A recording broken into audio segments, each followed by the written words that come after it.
We're a little bit later than usual, but this is Bill Bullock again coming to you from the Biblical Lifestyle Center in Texarkana, USA.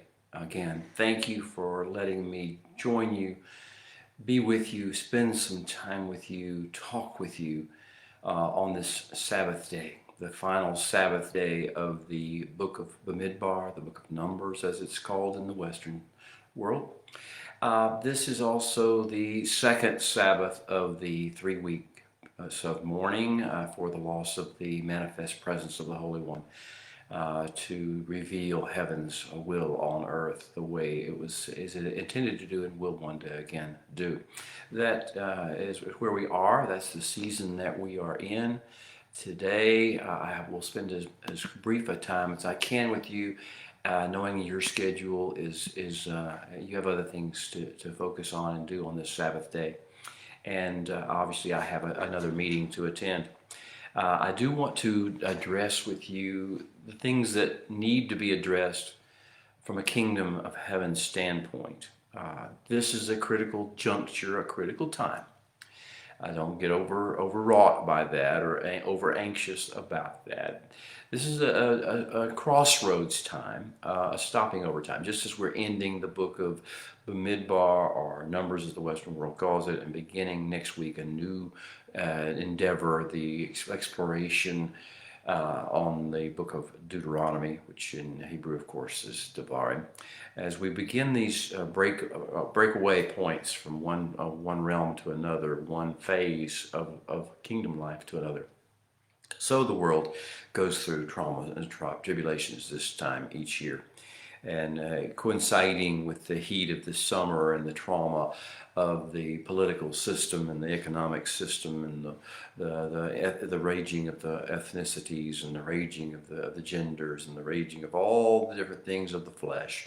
In this time, it is a critical time that we need to maintain our equilibrium, maintain our shalom, maintain our joy, and stay steadfastly fixed on the mission, the covenant, the plan of the creator of the universe.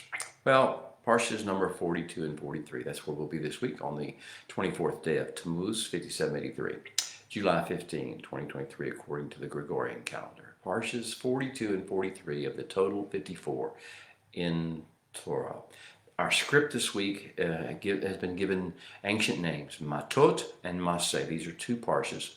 Mattot is the first one. It's chapters 30 through 32, and then Masei is chapters 33 through 36. And that concludes then, when we finish with Masei, that concludes the book of Bamidbar. We will launch off into another study next week. Another life sequence, another life episode next week. I call this, therefore, preliminary briefing for D-Day. If you can imagine, in the narrative of Torah that we're reading, we see that Bnei Israel, the people of Israel, with all the mixed multitude now becoming a part of our nation, the mixed multitude that came with us out of Egypt because of the bondage, because of the fleeing of Pharaoh, they've now been incorporated into our nation. And we're encamped on the east side of the Jordan River, the Jordan Rift Valley, overlooking, on the plains of Moab, overlooking the Jordan Rift Valley and Jericho beyond. Jericho is a city of the Canaanites. We're going to be crossing that Jordan River in the days to come. We're going to be encountering the people of Jericho, encountering the warriors of Jericho, encountering the walls of Jericho. That's coming up. We're on the brink. We're getting prepared for the D-Day. We will not go willy-nilly as we wish. We will not go out of anger, out of rage, or even out of fear, or out of envy or jealousy, or trying to raid or trying to plunder people. We are going to go following the pillar of fire and cloud and the Ark of the Covenant, going in accordance with the instructions of our Creator. But we must preliminarily prepare for D-Day. Now, I subtitled our discussion today, "What will you do with the 5 most precious gifts I have given you?" And that question doesn't come from me, because I probably don't know you, perhaps real personally. Some of you I do, some of you I don't. But I've perhaps never given you a gift. So this question does not come from me. It's spoken by me on behalf of the Creator of the universe, the God of Abraham, Isaac, and Yaakov, the God of Sinai, the God of Torah, the God of Mashiach, the God of the eternal plan. What did you do? What will you do with the 5 most precious gifts I've given you? What are those 5 most precious gifts? And we'll see those addressed, I believe, at every stage of the 2 parshas that we're studying, of every stage of Mattot and Masei. I want you to be looking for these 5 gifts, and where they're, what we're going to do with them is brought to the table.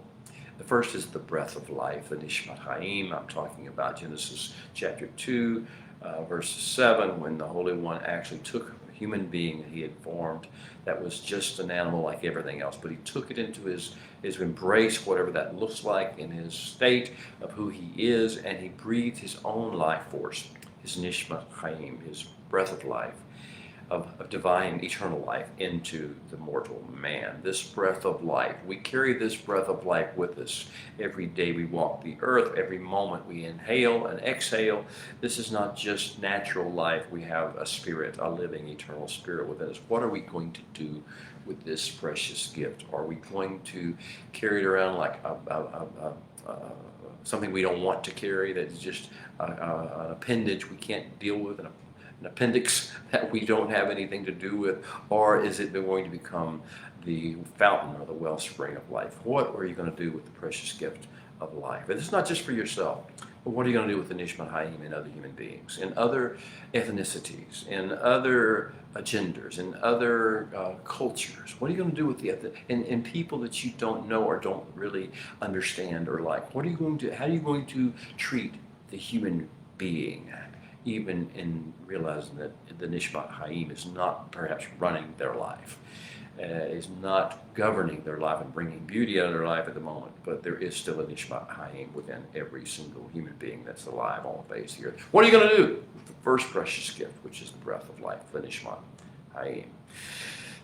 Take a deep breath and realize that we have been called to have a special level of accountability. The rest of the world will not have it. Those who don't know the Holy One, who are not walking in his covenant ways, who are not called unto his purposes in this creation, called as his kingdom of priests and his holy nation, they don't understand it. They can't. But we are called to have a special, precious understanding of the Nishmat Haim in ourselves, and treasure and cherish it, and guard it carefully, and also to do so with regard to the lives of other people. The second precious gift, after the breath of life, the Nishmat Haim, the second precious gift is the Abrahamic covenant.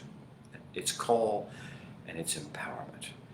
We have a covenant with the Creator of the universe. We, individually and as a collective, as the people of the Holy One who will hear, everyone who will Shema, has this ability to enter into this covenant with the Holy One. It's no longer, it's never been really differentiated by ethnicity or race or age or gender. It's always been available. It's just there's only been certain people with ears to hear and a heart to respond. So this covenant call and empowerment, this is our guiding light.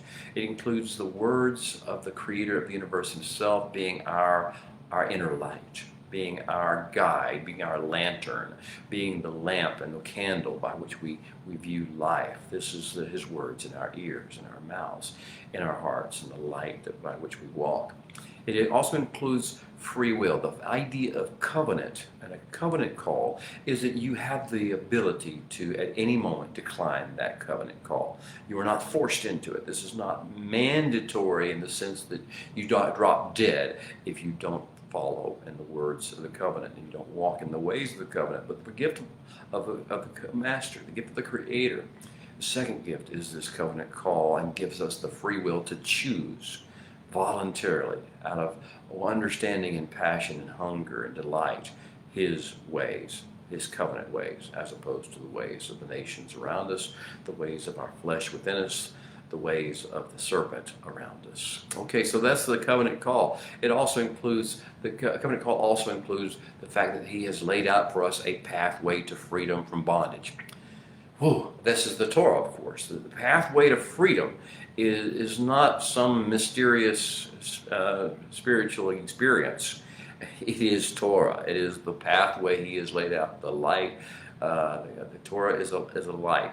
The mitzvah is a candle. Torah is a light. And this pathway from freedom to bondage, freedom to bondage of thought. We don't have to think the way the world thinks. We don't have to think the way the cultures tell us, or the powers that be, or the technocrats, or the rhetoric spewers do. We don't have to listen to the talking heads of society. We can think for ourselves based upon a light that's been shown into the world through the nefesh, the neshama, Ishmael that is within us, and the Torah that we have learned, the words that are in our mouths and our ears and in our hearts.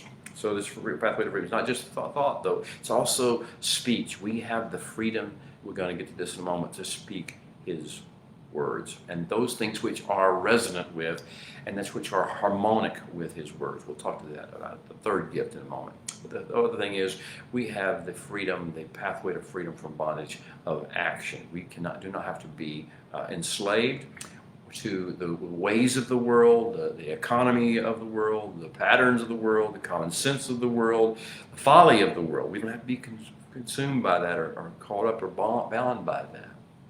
Beloved, it's so good news. We have this covenant with the Holy One, and He empowers us and gives us a pathway to freedom from all those addictions and all those predilections and all those inclinations of the flesh and of the pseudo-intellect, and all those opinions and all those theories and all those conspiracies. We have freedom to be able to see things in a different way, and view things and do things in a different way. But what will we do with this precious gift? What will we do with the breath of life gift? What will we do with the covenant call and empowerment gift? And the third is the gift we'll focus on at the beginning of Parsha Mattot, the precious gift of speech. Only human beings have been given the gift of speech the way we exercise it, at least. Some people want to talk about dolphins, and they want to talk about other animals that communicate in some way, but no one speaks by the verbalization of words that have the power that the human words do. The gift of intelligent speech. That means we take thought and we convert it. We give it feet. We give it boots. We give it wings. We take thought and we give it impact into the world by virtue of the channel of our lips, our tongue, our mouth, our vocal cords, the inflection, the sound. And now this is that we have the capacity to use that gift of speech to harmonize with and repeat the language and the words and the tone of voice of the Creator, or to harmonize with it, say those things which are in harmony, and bring about the fullness and show the different perspectives and facets of that beautiful speech. Or we have the capacity to choose to use speech for our own purposes. We'll talk a little about that before we go on. That's where we're going to need the oaths and vows, pledges, promises about the future, things that we think out of our own flesh, or our own pseudo-intellect, or what we think sounds right to us at the time. And then we have the fourth gift. What will we do with the gift of speech, but also what will we do with the gift of ecosystem influence? We are given the capacity, particularly empowered with the capacity and the direction and the instruction to impact our ecosystem, to impact our spheres of influence, to impact geographical regions, to impact times and generations, to impact cultures. We have this gift of ecosystem influence impact. We can use it for good, or we can do the opposite. But the question is, what will we do with this precious gift of ecosystem influence and impact? We can indeed touch the world, leave the world better, or leave the world worse. That's the fourth of the gifts. The fifth of the precious gifts is the gift of perspective and vision, and the heritage that we can leave behind, that we can receive from others and leave behind for others. But we must have this gift of cross-generational perspective. This is more than just about us and what we want and what we like and what we can claim to have accomplished. This is about becoming part of the grand plan, having both a cross-generational and an end-time perspective and vision, and therefore receiving with honor, receiving with humility, receiving with some level of awe the heritage that's been left before us in the covenant, and also to carry it, to steward it, to be careful with it, to treat it as the precious gift it is, and to release that heritage to our children, our children's children, all those who we may impact or influence in this society beyond our own household and own family. Well, that's our basic, what do you do with the gifts? That's the subtitle. So let's get into the idea. This is the last section of Parsha, or Sefer, the book of Bamidbar, the book of Numbers. And this book has all 36 chapters of it are about the bridegroom king of heaven, the creator of the heavens and the earth, who has betrothed us to himself, leading us, his bride people, in training. And that's what we are at this stage.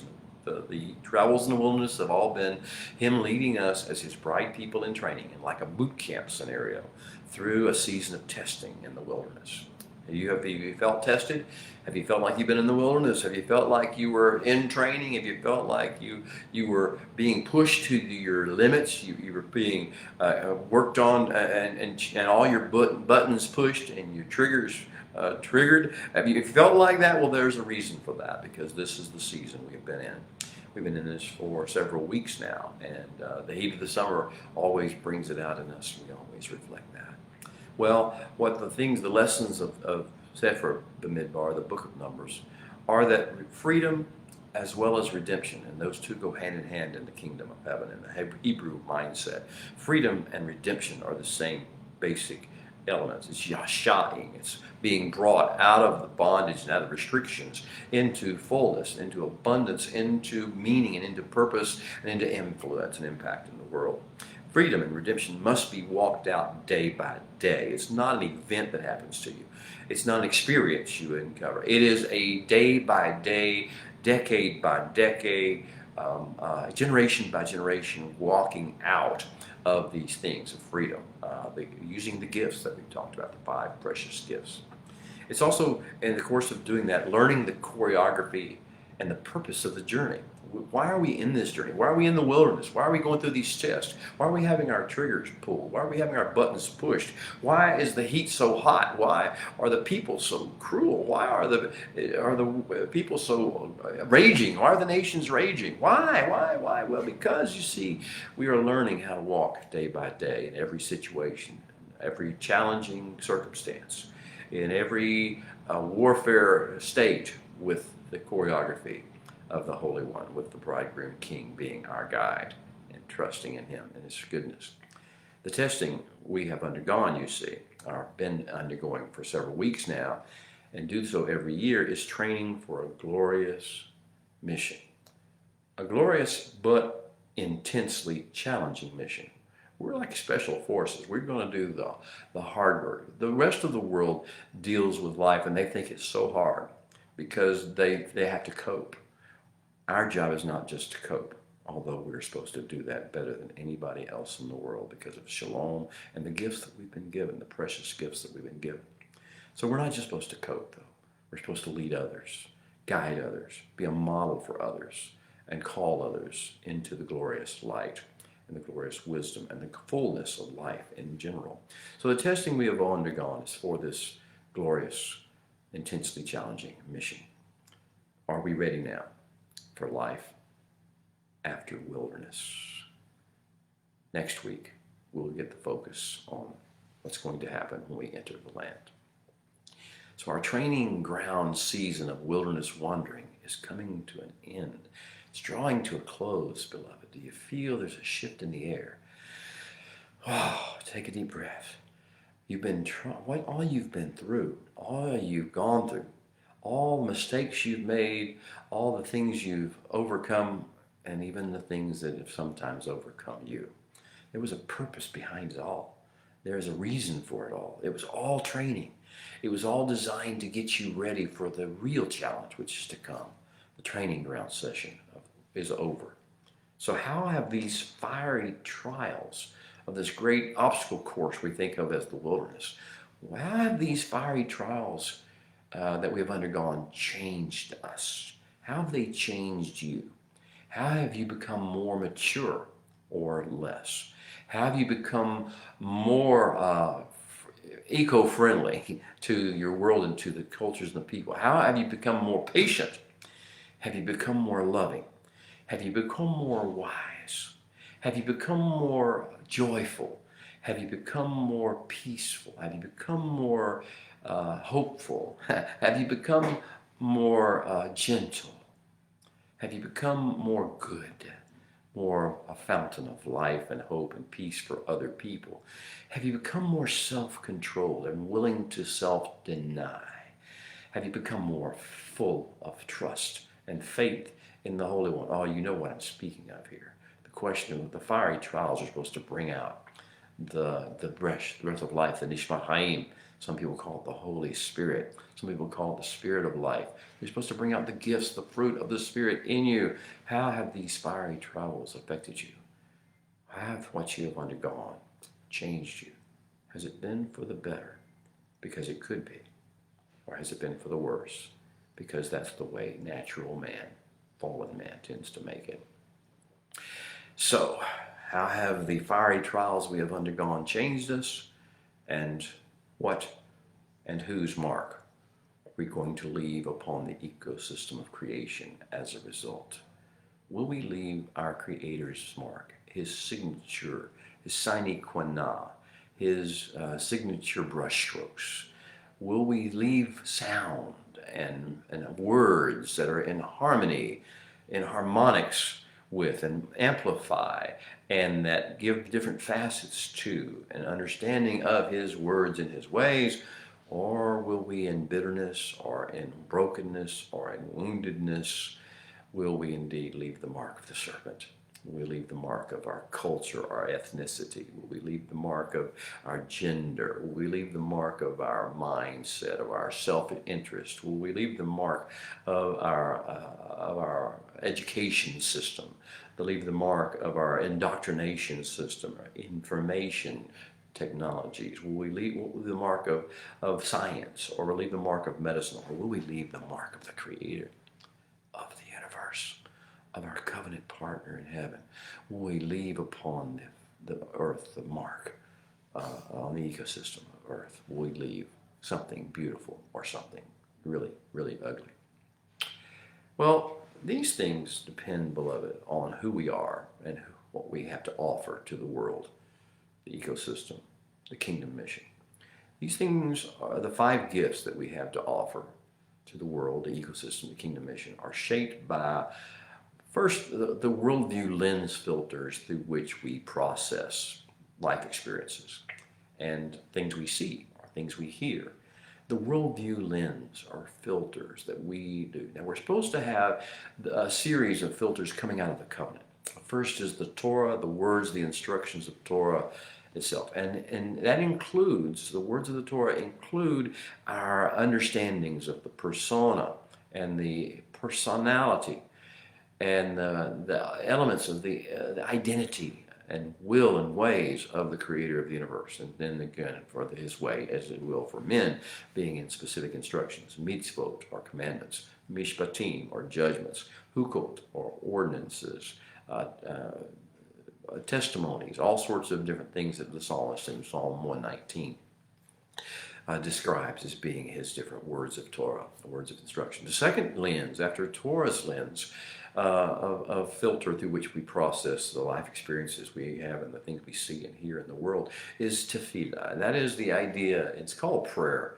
But prayer is taken on some sort of a religious connotation that doesn't have any real substance to it anymore. It's like we're telling the Creator what we're wanting to do. No, it's not tefillah. Tefillah is to allow him, as we enter into his presence and process through his courts and conversations with him, to let him begin to strip off of us those things which are inconsistent, out of rhythm, out of harmony with his words and his will.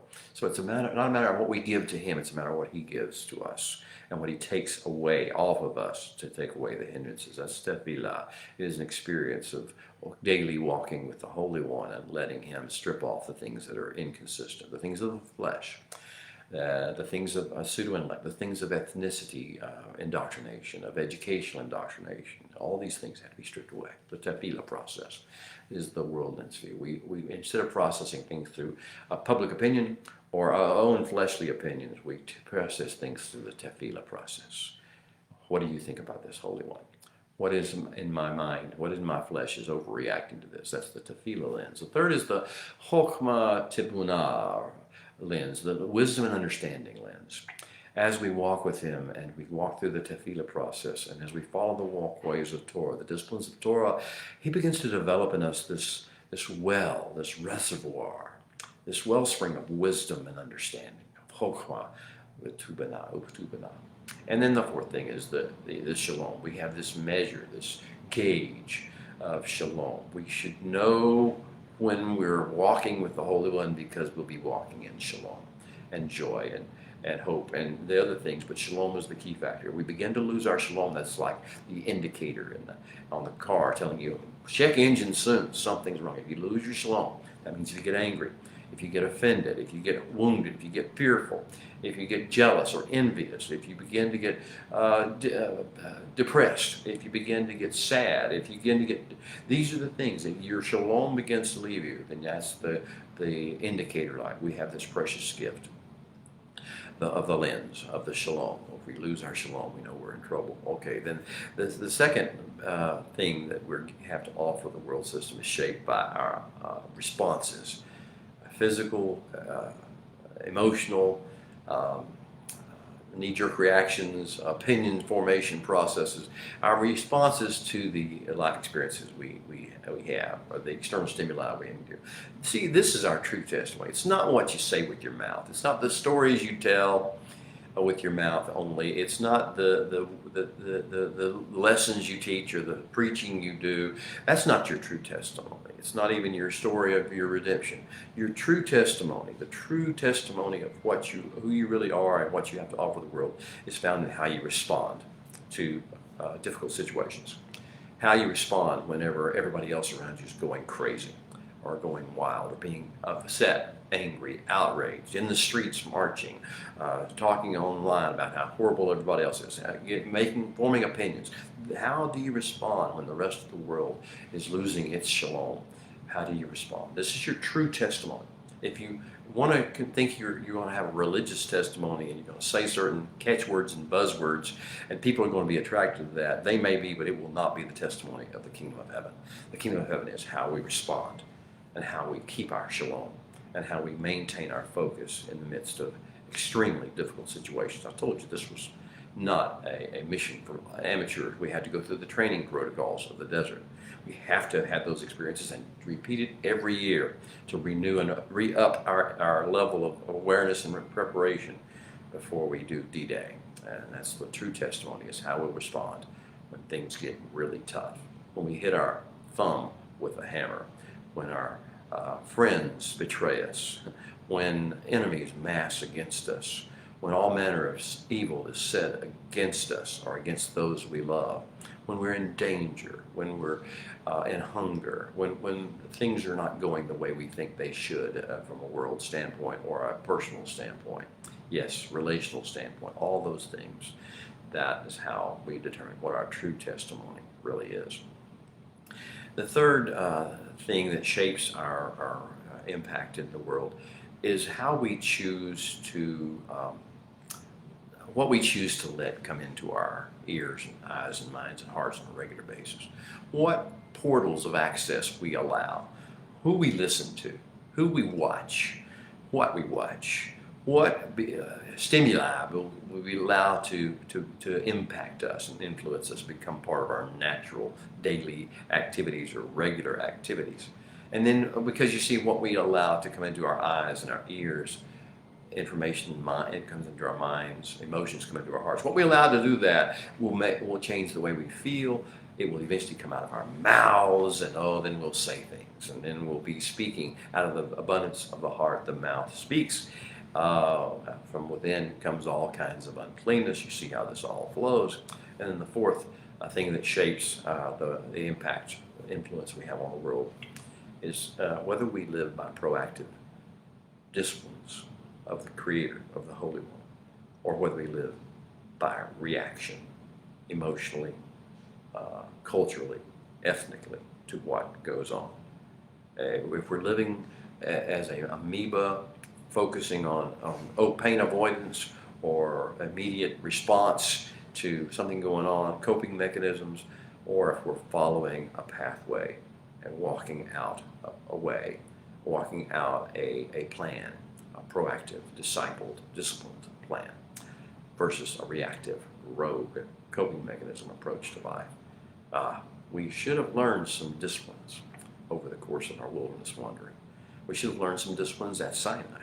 We should have learned some disciplines by re-experiencing the lives of the patriarchs, particularly the stories of Yaakov and Laban's house, of Laban and Yaakov's encounter at Gilead, at Shechem, what happened at Shechem with Dinah and the brothers after that, and what happened with the brothers and Joseph, and how that all worked its way out. We should have learned some disciplines regarding life and being proactive about the kingdom and the ways of heaven, as opposed to merely reacting to events and circumstances and triggers and buttons. Well, for better or worse, beloved, the obstacle course of the wilderness is now complete. The season when we focus on the wilderness and its tests is over. Boot camp, as it were, is over again this year. Are you now ready for deployment? Are you ready for impact? Are you ready for significance? Are you ready to have an influence in your world, to leave the mark of the Creator, the creative signature brushstrokes of Him? Are you ready to speak in harmony with what He says? Are you ready to act in ways that bring about life and reveal the true testimony that your Nishmat Hayim, that your breath of life that He gave to you, is what is governing your life and what is releasing goodness into the earth? Well, the next phase of our covenant calling involves finding and assuming our post, our place, our position from which we influence the world. It's not really a soapbox, because it's not about what we say. It is our stage, the area in which we have some level of influence and people watch us. Establishing your post, establishing the stage on which you will act and be the model for the world. The shelf on which we sit or are shown that we can act out like a snow globe. Our lives should be like a snow globe that people see. He puts it on display so that everyone can see it. What is your post? What is your place? Usually the Holy One makes sure we go through certain stages of that. We've been through the valley of the shadow of death. Now we'll have a table. Our lives will become a table prepared for us in the presence of our enemies. Well, as we establish our post and get comfortable with that post, begin to exude life and shalom and joy and model real life into that post on that stage, we should be mindful that what we're supposed to be doing is establishing a portal on earth as it is in heaven. As we connect ourselves daily, moment by moment, situation by situation, with heaven, with the beauty realm of our King, with His courts, with His majesty, with His throne, with His glory. As we do that, now our stage is to become a portal on earth as it is in heaven. We are to bring that heavenly perspective, heavenly words, heavenly vocabulary, heavenly tone, heavenly sound, heavenly scent into the earth. We are the on earth as it is in heaven portal through which the great Kedusha, or holiness infusion that the Holy One has in mind for this planet, this world, and this planet and world so desperately need, can come. Yes, we are part of that plan. We are an essential part of that plan. He is the motivating factor. He provides all the energy and the power, but we offer the access into this world. So the strategic kingdom beachhead that we have all been called to liberate, from what? We'll talk about that in a moment. To establish and make secure and restore to Edenic state. That strategic kingdom beachhead lies just over the next hill, over the Jordan Rift Valley, as it were, in our Torah portion, but over the next obstacle lies our kingdom beachhead. And this is a week, therefore, for preparing for the good fight. We're going to go through different proceedings and efforts and elements that are all geared toward preparing for the good fight. That's what Moshe is doing with Bnei Israel on the plains of Moab. That's what the Holy One is trying to do with us. Messiah's teaching is trying to do to us. as he is our rabbi, training us to prepare for the good fight. That involves, first of all, disentangling from civilian or non-kingdom affairs. The good fight is not every fight. Every fight is not the good fight. The good fight is the fight that he wants us to fight, that he tells us to fight, that he instructs us to fight, and he gives us the authority to fight and the weaponry to fight. Now, all other fights are fights we could get into. We might be on the right side, we might be on the wrong side, but that's not the good fight. The good fight is what he tells us to do, how he instructs us to do it. It's his Torah fight. So we have to disentangle from civilian or non-kingdom affairs to a large degree, but to begin to make our focus his kingdom plan and the good fight. And the good fight has an objective, not just a fight. It's not just a war. We're not just here to battle.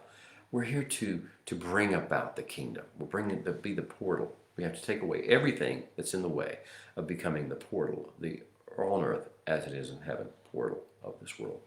So we disentangle from civilian or non-kingdom affairs. Then we report to duty. Also, we report to duty in the King's Special Forces. We take on the responsibility, take on some may call it a burden. I would call it a privilege. I call it an honor. Take on the honor, put on the uniform of the King's Special Forces. We, in that uniform, we just can't behave in certain ways, shouldn't behave because of the honor of the uniform we wear, the honor of the calling upon our lives. Understand, we're not here to be people with opinions. We're not here to be independent actors. We're not here to be loose cannons. We're not here to be lone rangers. We're here as part of a great plan and a great mission and a great force that does that, a covenant people. We are also to catch the bridegroom's king's vision and agenda. He is like a bridegroom king preparing his bride candidate, his bride to be, for their life together when they co-labor and they co-regent the world, the realm. So we got to catch his vision and his agenda, not be so caught up in what we think is right, what we think is fair, what we think is just, and what we think is moral. Those are not the issues. The issue is, do we have the bridegroom king's vision? And his vision is long-term. It's cross-generational. His vision, he sees things in people we don't see. He saw things in Moshe. Whenever Moshe was killing an Egyptian and burying him in the sand, seeing him looking around, seeing how he was covered up, he saw something else in Moshe beside that. He didn't lock Moshe into his worst moment. You could go through further with David. You could go further with many number of biblical people or people you know. If you lock them in their worst moment, and if you try to do that with other people, then you understand how you lacked the bridegroom king's vision, and you've lacked his agenda. We are preparing for a good fight. We need our bridegroom king's vision and his agenda. We need to embrace his leadership, his directions, his strategies, not our own, not what we think should happen, not who we think is fair and unfair and moral and immoral and just and unjust. No, not. We need to embrace his leadership, his strategy, his timing, discipline. Be subject to his instruction, not wild and crazy doing our thing, trying to be zealots, but without any indirection from him. Well, we have to embrace his timing.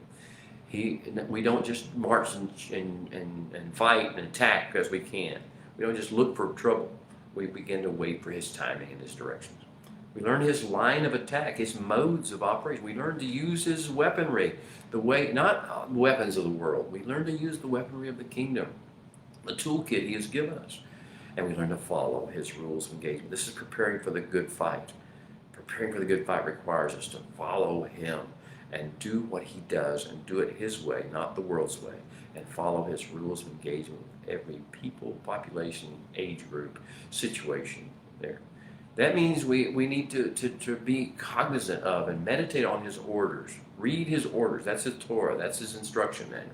That's anything we get from tefillah, from our time when he strips us down and takes away the things that are inconsistent with the world. We need to focus on harmonizing with his voice and moving in such a way that brings out the different beauty and facets of his ways.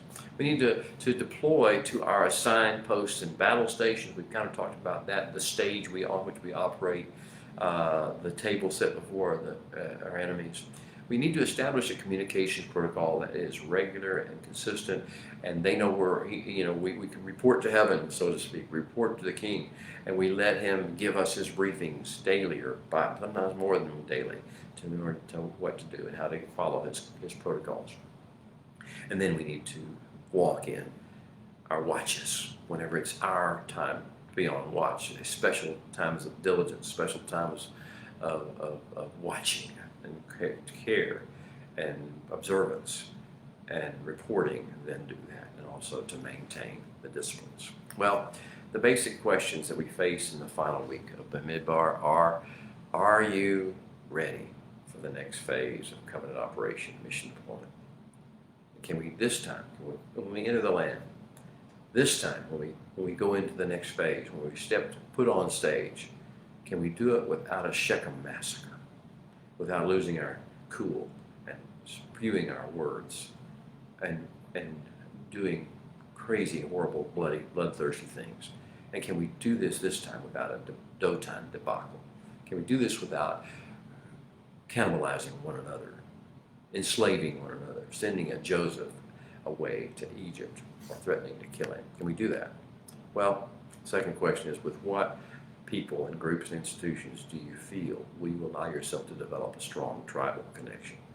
We're going to see tribal trouble in Parsha, Masei in particular, Mattot and Masei. There's going to be separate agendas now begin to develop between the tribes. We are supposed to be one nation, one mission, one purpose, one destiny. And now we're going to see tribal interactions. We're going to see tribal trouble. So that's one of the issues. The third issue is, to what degree are you willing and able to subordinate personal and familial and ethnic and tribal interests and perspectives to the greater good, to the greater kingdom plan? Well, what way stations and what points of departure along the road that we have traveled do you see as being the most meaningful, life-changing, and destiny-molding? You see, the Holy One is going to have Moshe give us a retrospective on the 42 places that we camped. This is beginning in Parsha Masei. 42 places we camped. It seems kind of like he kept a journal or a diary of these places. Most of it is just, and they departed from so-and-so place, and they arrived and camped at so-and-so place. And then they departed from that place, and they camped in some other place. Most of it's very non-specific. It's not about what he's telling us. It's about what we should be remembering.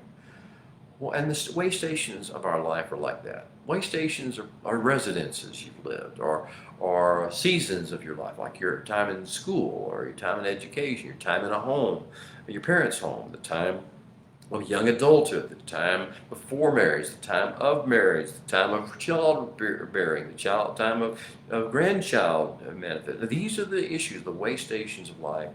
And whether there's 42 in your life or not, that's a significant number. But there are a number of way stations and points of departure in your life. What have you drawn from those things? What are the lessons you have learned? What were the most meaningful? What were the hardest? When were your buttons pushed the most?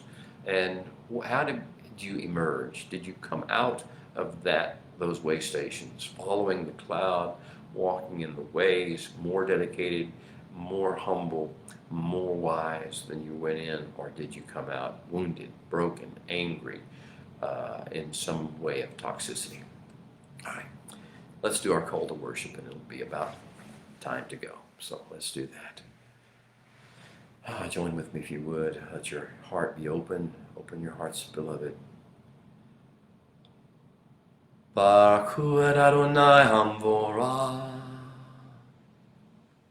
Baruch Adonai Hamvorach leolam vaed. Baruch atah Adonai Eloheinu melech haolam. Asher bakar banu mikol ha'amin. V'natan lanu et Toratu. Baruch atah Adonai noten haTorah. And now may you open our eyes, O Holy One. that we may see wondrous things in your Torah, for we are but strangers in the earth. So do not hide your commandments from us. V'hadaber Moshe el Rashi HaMattot livnei Israel lemor ze hadevar asher tziva Adonai. Thus Moshe spoke. Then Moses spoke to the heads of the tribes concerning the children of Israel. And he said, this is the thing that the Holy One has enjoined. Have a wonderful time in your Torah studies today, in your group meetings if you have those, in your sessions, but make sure you stay focused on this, Zeh Hadavar. This is the thing that the Holy One has enjoined. Shabbat Shalom, beloved. We'll see you next week. Hazak, Hazak, Benit Kazek. Be strengthened. Be strengthened. And may we all be strengthened together. Amen.